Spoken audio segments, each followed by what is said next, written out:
Effectivement, je suis pas né dans une famille chrétienne. Mon frère était musulman et il est devenu chrétien. Et c'est alors que j'ai commencé à aller à l'église avec lui jusqu'à mes 15 ans. Et ensuite, j'ai complètement quitté l'église. Et quand j'ai quitté l'église, j'ai commencé comme une descente vers l'enfer. Je suis entré dans toutes sortes d'addictions. J'ai commencé par la cigarette, puis le joint et l'alcool. Et la délinquance s'est très vite ouverte à moi. J'ai commencé à vendre du cannabis, puis de l'héroïne et de la cocaïne. J'étais devenu électrique. Je faisais beaucoup de crises de colère. Mais tout ça mélangé à beaucoup de crises d'angoisse. Dans le sens où j'ai vu toutes sortes de choses dans ce monde. J'ai vu quelqu'un se faire tirer dessus à quelques mètres de moi. J'ai vu certaines personnes passer de l'addiction au cannabis jusqu'à la cocaïne. Et comme j'étais parfois acteur de ces choses, j'étais plongé dans une profonde culpabilité. Et je me disais que j'étais vraiment allé trop loin dans cette vie. Et toutes ces choses m'ont amené à un moment donné être surveillé par la sûreté départementale de Lille. Alors j'étais sur écoute et je suis allé en prison. Et quand je suis sorti de prison, j'ai voulu changer.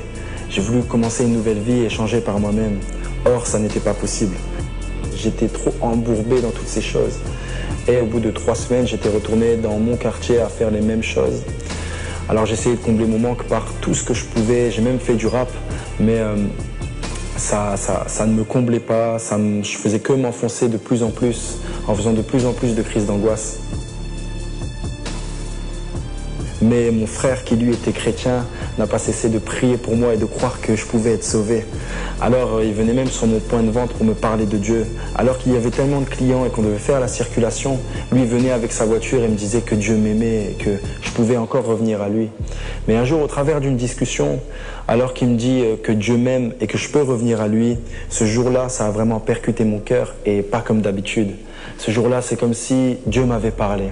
Alors j'ai décidé de monter dans ma chambre et j'ai supprimé tous mes contacts et ce que j'avais dans mon téléphone. Et j'ai dit à Dieu, voilà, si tu peux me pardonner et me changer, alors vas-y au nom de Jésus.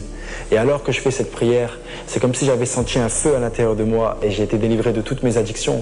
J'étais délivré de la cigarette, de l'alcool et j'ai plus jamais fait une seule crise d'angoisse depuis ce jour. Et depuis ce jour, je peux dire que j'ai vraiment une relation avec Dieu, que ma vie a été littéralement bouleversée. Et, je suis plus plongé sous cette culpabilité, mais je vis sous la grâce de Dieu. Je parle plus la langue de la rue, mais la langue du ciel. Et je vends plus de drogue, mais j'offre des Bibles.